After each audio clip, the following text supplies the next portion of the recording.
Made it to 2026. As you may be able to tell, I'm still kind of recovering from some sort of illness. Maybe it's another variation of COVID, or perhaps it's just regular flu this time, but, well, it's really been kicking me. And only within like the past few days have I been able to talk again, so just in case you're wondering why I got the more like George C. Scott sound. Or perhaps Guato from. Okay, that's not Guato. If I want to do a best Guato impression from Star Wars Episode 1 The Phantom Menace, just gonna go. Ugh. Trying to think of what. Oh, yeah, probably his most famous line would have to be Jedi mind tricks don't work on me, only money. As such, I'm gonna keep this video a bit on the light side, mostly because I don't really have a whole lot to talk about, and it's still a little bit of a struggle for me to be able to just talk in general. But I guess maybe one just kind of fun other thing to throw out there is like, when did we stop calling it 2000 and blank? Because as I was growing up, it was 2001, 2002, 2003. And then we just kind of jumped ahead and just dropped it and said 20 whatever. So 2015, 2018, 2026. I'm going to guess it was probably about 2012 when that happened, because I think there were a few people that still said 2010 and 2011. But enough of this icebreaker stuff. About really the only thing I can think about that happened this month is something that really put things into perspective. All this name calling, all these smear campaigns against very minute things don't really amount to a hill of beans when it comes to the trans experience.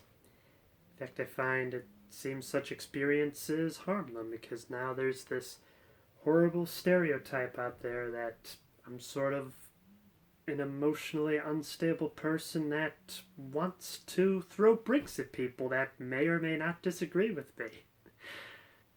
And what does this do in terms of lawmaking or insurances and whatnot? Nothing. But that is one of the things I find fascinating is...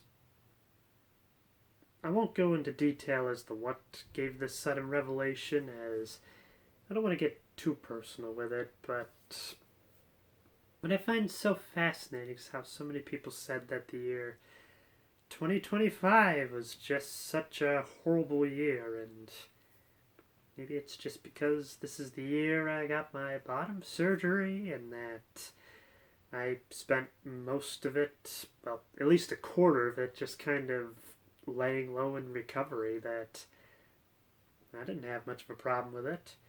I figure a year is basically what you make of it. It's as much as you put in, as much as you take out. Which that's what people tell me voice training is all about, but it seems like whenever I try to make good progress, I get one of these sort of illnesses and then have to start all over again. I feel like this video is really all over the place. But the main thing I'm just trying to get out there is the idea that it seems as if New Year's is all about taking a reflection of everything that you have done the following year and trying to figure out what you want to do better the next year. And well, in all honesty, I feel like I did pretty good this year. I mean, I feel like I had to put in a lot of suffering for a number of years to even get to this point, but generally, I'm pretty content. I know I could do better, and there are things I do want to do better with. So, for instance, within the end of this first month of January, that is when I'm gonna be a little less strict on my healing regimen for bottom surgery. And as such, I can dedicate that time to more important things in my life. For instance, I've gotten to a point now where I would like to start dating. I guess it's always a cliche, the idea that you can't love somebody until you love yourself, and it only feels like in transitioning, I feel like I've gotten to a point where I do love myself. And as such, I feel like I could enter a relationship on a whole nother level. Especially now that I don't see it a distraction from getting into the workforce, finding a good full-time job, and getting settled in, because I'm pretty lucky to say I'm generally already there.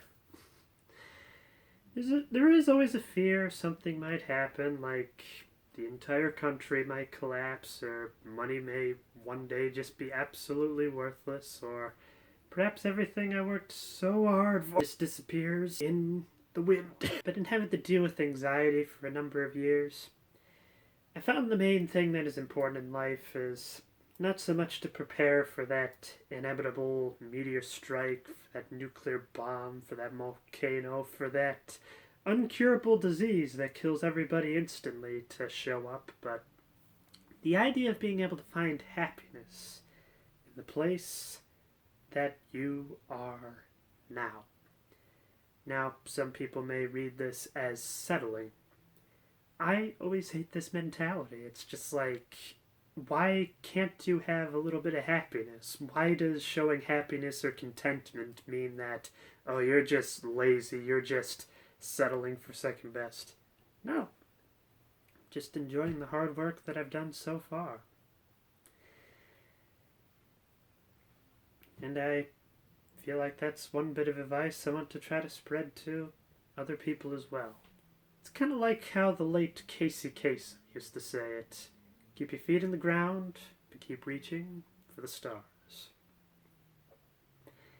And I think that's just about all I've got. If there's anything you want to reflect with on the last year and something you'd like to look forward to in this coming year, I'd be curious to hear about it. And as usual, if there's anything else you're curious about, feel free to leave a comment down below. And also, as always, no politics. I don't anticipate it's going to be any easier of a subject now or within the next 15 years at this point. Until next time, be yourself, no matter who that is.